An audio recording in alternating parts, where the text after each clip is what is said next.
د النحل مبارکه سوره چې د قرآن عظیم الشان 14مه سوره ده په مکې معظمې کې را نازله شوې ده 128 مبارک آیاتونه لري تلاوت او پښتو ترجمه یې له 350 آیات څخه اورئ. اعوذ بالله من الشیطان الرجیم پناه وړم الله تعالی شړل شوي شیطان څخه.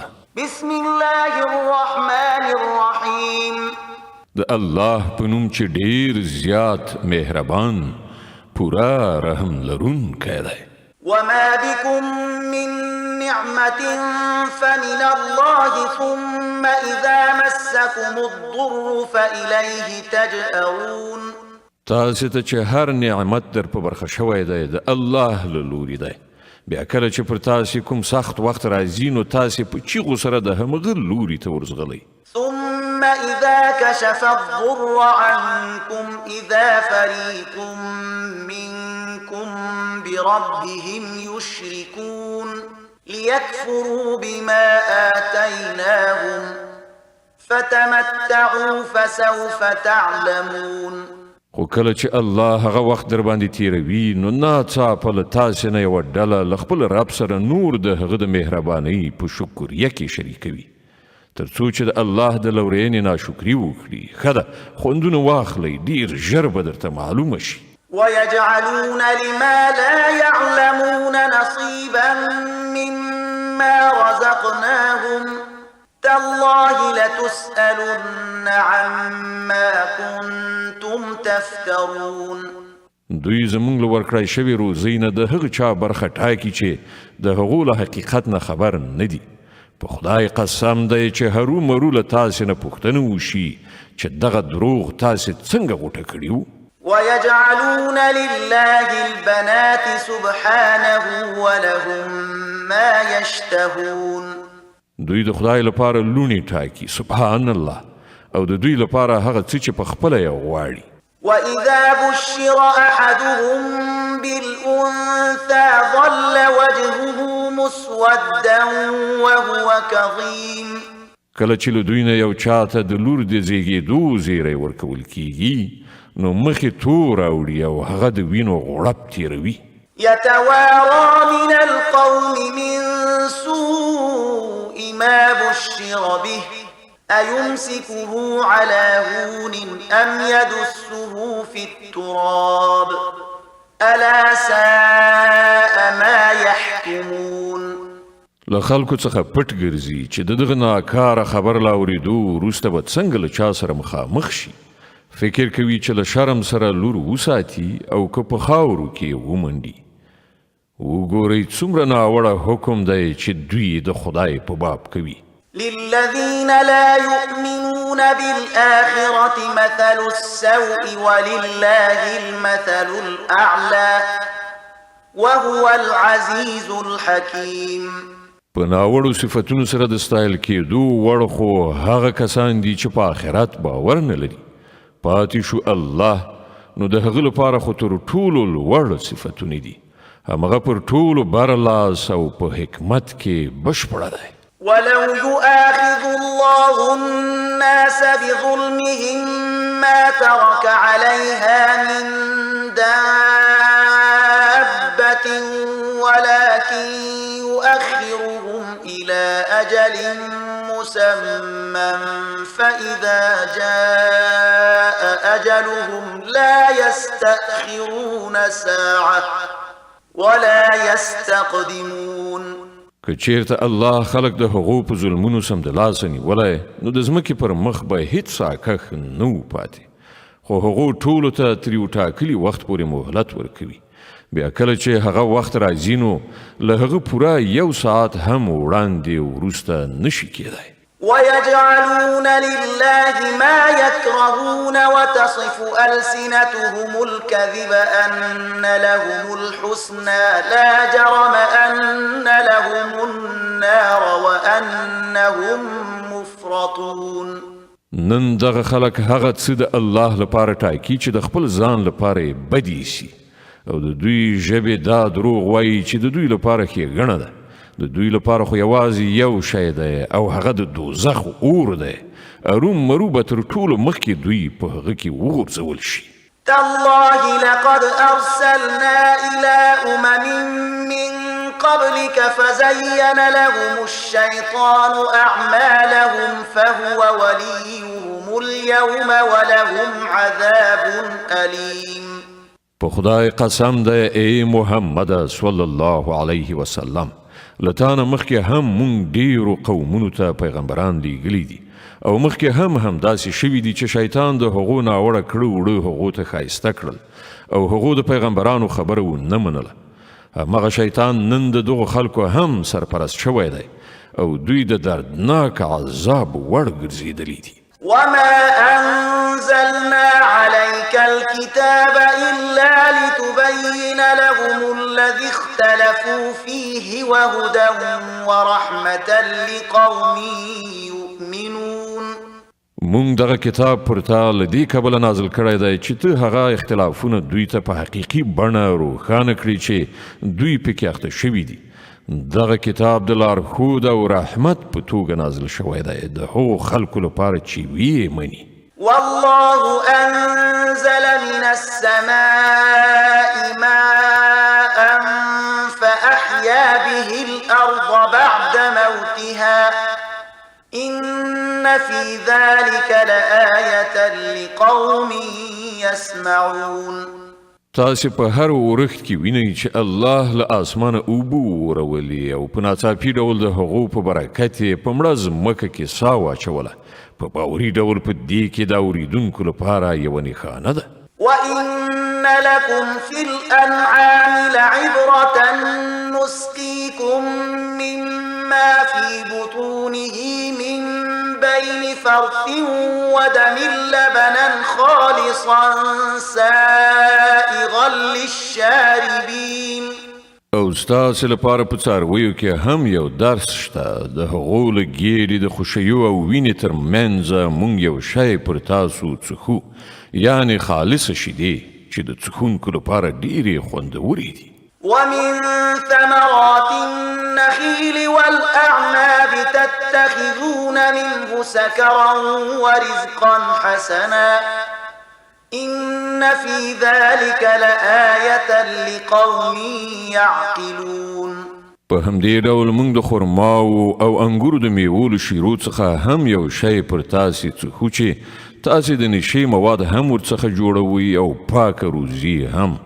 په باوري ډول په دې کې له پوهې نه د کار اخیستونکو لپاره یوه نښانه ده. وأوحى ربك إلى النحل أن اتخذي من الجبال بيوتا ومن الشجر ومما يعرشون.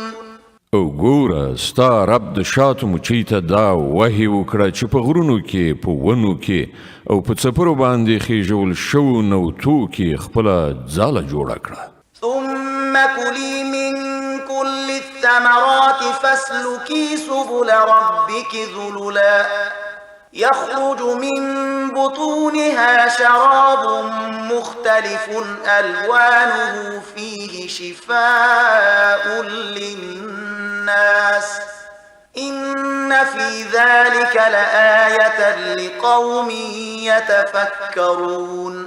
او د هر ډول میوو شیره وخوره او د خپل رب په هوارو کړو لارو اوسه. د دغه مچۍ د خېټې نه په بېلابېلو رنګونو یو شربت راوځي چې په هغه کې د خلکو لپاره شفا ده.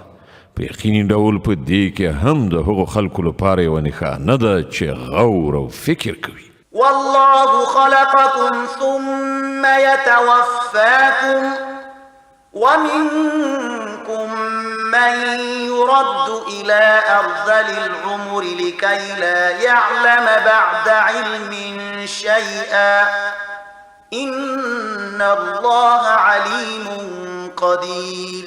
او وګورئ الله تاسې پیدا کړئ بیا هغه تاسې ته مرګ درکوي او له تاسې نه څوک ډېر ناکاره عمر ته پرېږدي تر څو چې په هر څه باندې له پوهېدو وروسته بیرته په هیڅ باندې ونه پوهېږي. حق دا دی چې یوازې الله هم د علم له پلوه بشپړ دی او هم د وس واک له پلوه. والله فضل بعضكم على بعض في الرزق فما الذين فضلوا براد رزقهم على ما ملكت أيمانهم فهم فيه سواء أفبنعمة الله يجحدون. او وګوري الله له تاسې نه ځینو ته په ځینو نورو باندې په روزۍ کې لوړتیا وربخلې ده.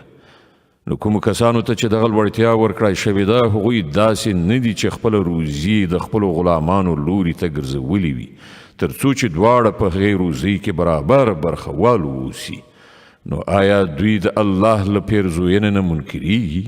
والله جعل لكم من أنفسكم أزواجا وجعل لكم من أزواجكم بنين وحفدة ورزقكم من الطيبات أفبالباطل يؤمنون وبنعمة الله هم يكفرون.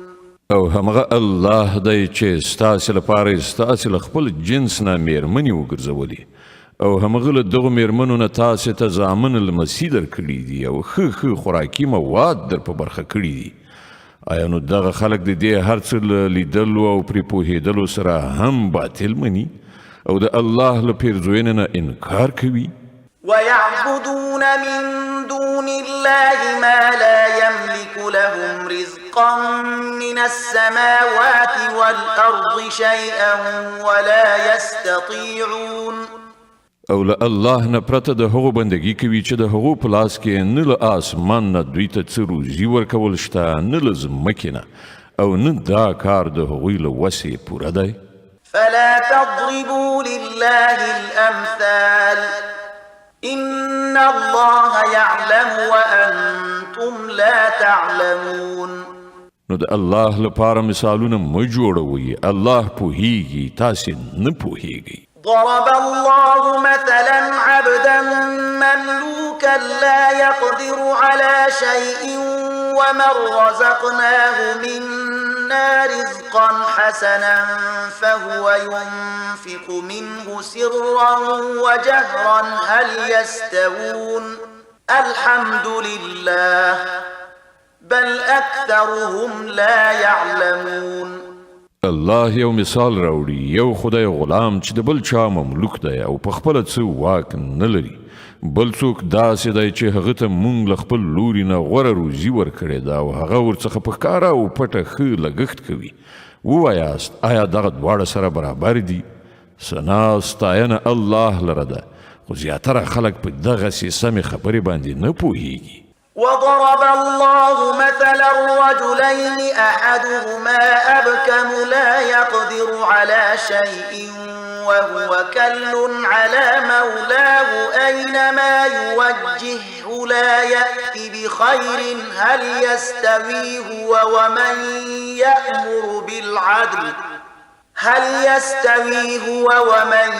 يأمر بالعدل وهو على صراط مستقیم.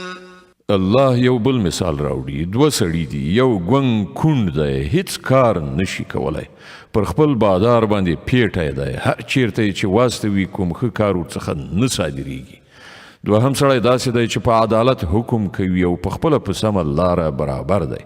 ووایي آیا دغه دواړه سره یو شان دي؟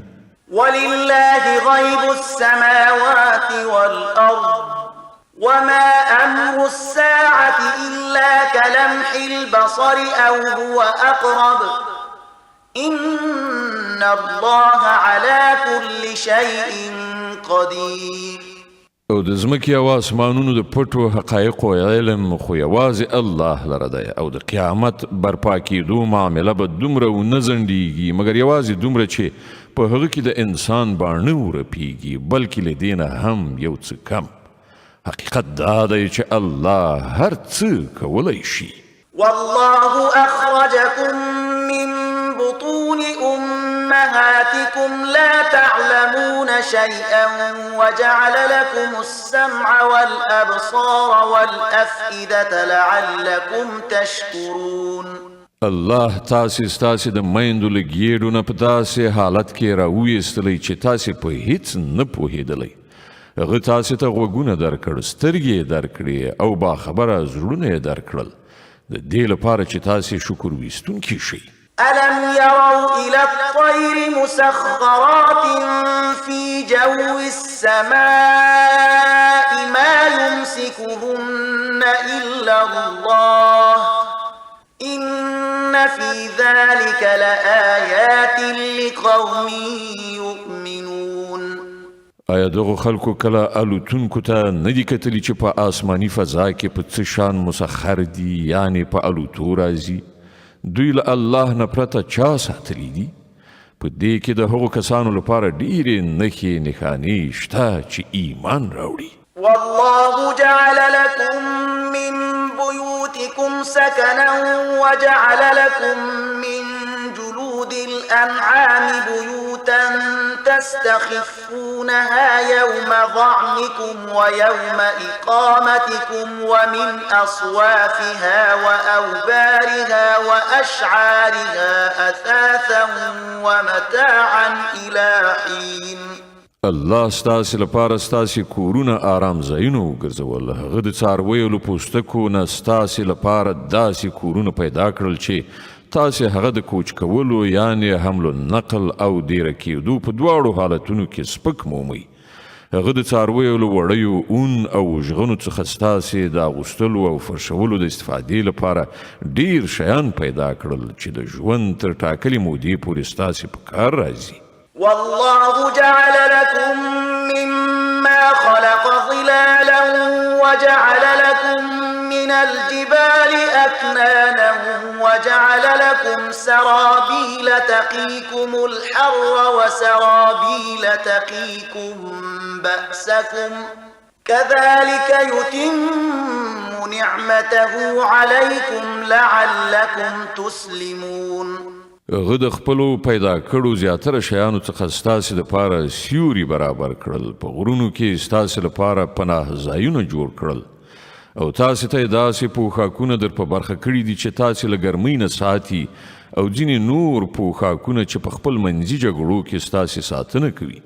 په دغه ډول هغه پر تاسې باندې خپل نعمتونه بشپړوي، ښایي چې تاسې امر منونکي شئ.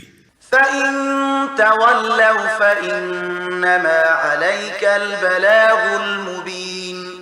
اوس که دوی مخ اړوي نو ای محمد صلی الله علیه وسلم پر تا باندې د حق د پیغام په ډاګه څرګند رسولو نه پرته بل کوم مسؤلیت نشته. يعرفون نعمة الله ثم ينكرونها وأكثرهم الكافرون. دوی د الله ښېګڼه پیژني بیا ورڅخه منکریږي او په دې کې زیاتره خلک داسې دي چې د حق منلو ته تیار نه دي. ويوم نبعث من كل أمة شهيدا ثم لا يؤذن للذين كفروا ولا هم يستعتبون. دوی دې ته څه پاملرنه لري چې په هغه ورځ به څه کیږي چې کله موږ له هر امت څخه یو شاهد را پاڅو، بیا به کافرانو ته نه د دلیلونو وړاندې کولو موقع ورکړه شي، نه به له هغو نه د توبې ویستلو او استغفار غوښتنه وکړی شي. وإذا رأى الذين ظلموا العذاب فلا يخفف عنهم ولا هم ينظرون. ظالمان چې یو ځل عذاب وګوري نو له هغه وروسته به نه د هغو په عذاب کې څه اسانتیا راوستل شي او نه به یوه شیبه مهلت ورکړی شي. وإذا رأى الذين أشركوا شركاءهم قالوا ربنا هؤلاء شركاؤنا الذين كنا ندعو من دونك فألقوا إليهم القول إنكم لكاذبون. او کله چې هغه کسان چې په دنیا کې شرک کړی و خپل انګیرلي شریکان وویني نو به وایي ای پروردګاره دغه دي زموږ هغه شریکان چې له تا څخه پرته موږ رابلل یعنې نیایش کوو، نو د هغو معبودان به هغو ته په ډاګه ځواب ورکړي چې تاسې دروغجن یاست. وألقوا إلى الله يومئذ السلم وضل عنهم ما كانوا يفترون.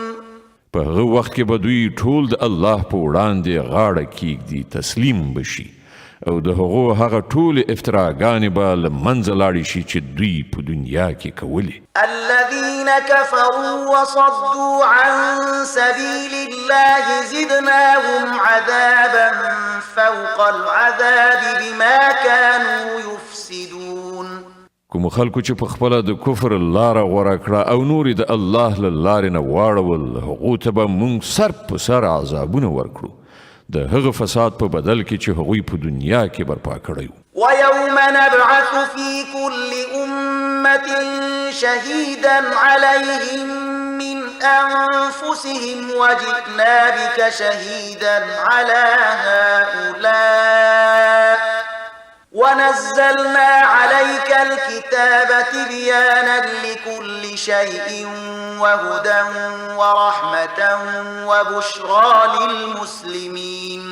ای محمد صلی الله علیه وسلم، دوی له هغې ورځې نه خبر کړه چې کله مونږ په هر امت کې په خپله د هغه له منځه یو شاهد راپاڅوو چې پر هغو باندې شاهدي ووایي، او پر دغو خلکو باندې د شاهدۍ وهلو لپاره مونږ تا راولو، او دا د همغې شاهدۍ تیاری دی چې مونږ دغه کتاب پر تا نازل کړی دی چې په ډاګه ښکاره د هر شي څرګندونکی دی، او د هغو خلکو لپاره هدایت، رحمت او زیری دی چې د امر مننې غاړه ایښې ده. إن الله يأمر بالعدل والإحسان وإيتاء ذي القربى وينهى عن الفحشاء والمنكر والبغي يعظكم لعلكم تذكرون. الله د عدل ښېګڼې او خپلوۍ پالنې حکم کوي او له بدۍ، بې حیایي او زور ظلم څخه منع کوي. هغه تاسې ته نصیحت کوي تر څو تاسې درس واخلئ. وأوفوا بعهد الله إذا عاهدتم ولا تنقضوا الأيمان بعد توكيدها وقد جعلتم الله عليكم كفيلا إن الله يعلم ما تفعلون. د الله وعده پوره کړئ چې کله تاسې له هغه سره کومه وعده کړې وي، او خپل قسمونه له پخولو یعنې تاکید نه وروسته مه ماتوئ چې کله تاسې الله پر خپل ځان شاهد نیولی وي.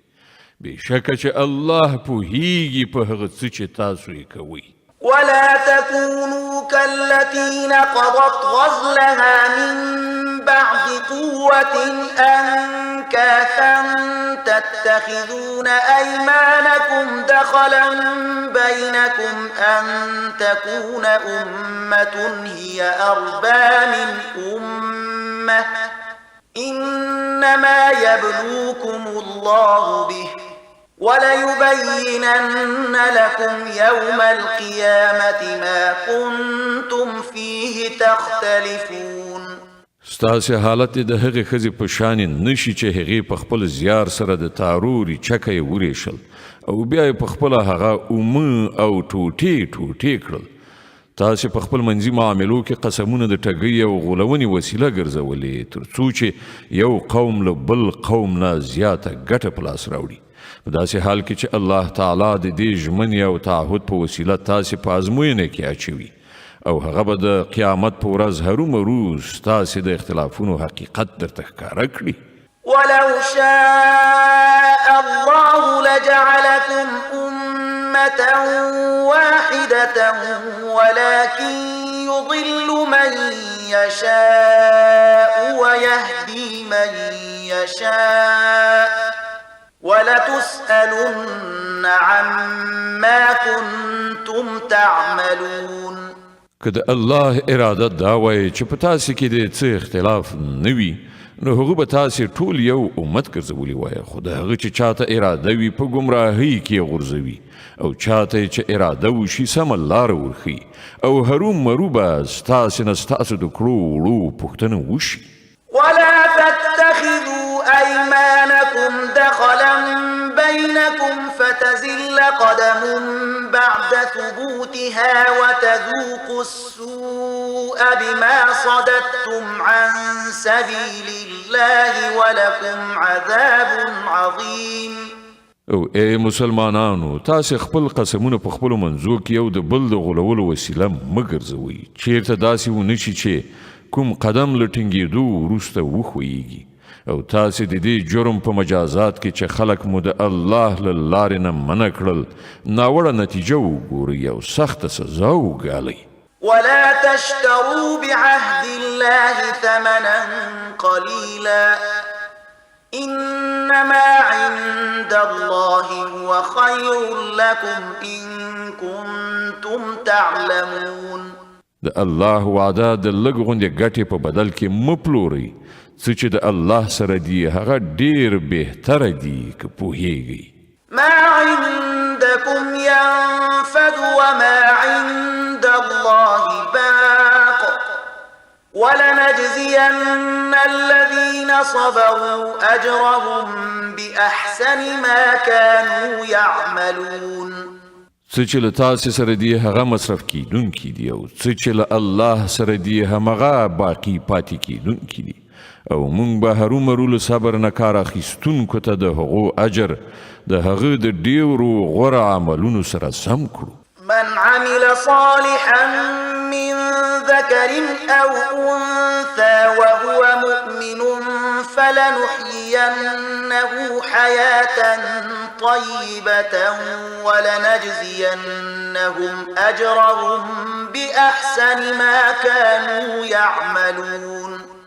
هر څوک چې ښه عمل وکړي که هغه نارینه وي او که ښځه په دې شرط چې مؤمن وي هغه باندې به موږ په دنیا کې سپېڅلی ژوند تیر کړو او آخرت کې به دغسې خلکو ته د هغو اجر د ډېرو ښو عملونو سره سم ورکړو. فإذا قرأت القرآن فاستعذ بالله من الشيطان الرجيم. نو کله چې ته په قرآن لوستلو پیل وکړې نو له رټل شوي شیطان نه د خدای پناه وغواړه. إنه ليس له سلطان على الذين آمنوا وعلى ربهم يتوكلون. د هغه پر خلکو تسلط نه وي چې ایمان یې راوړی وي او په خپل رب باندې توکل کوي. إنما سلطانه على الذين يتولونه والذين هم به مشركون.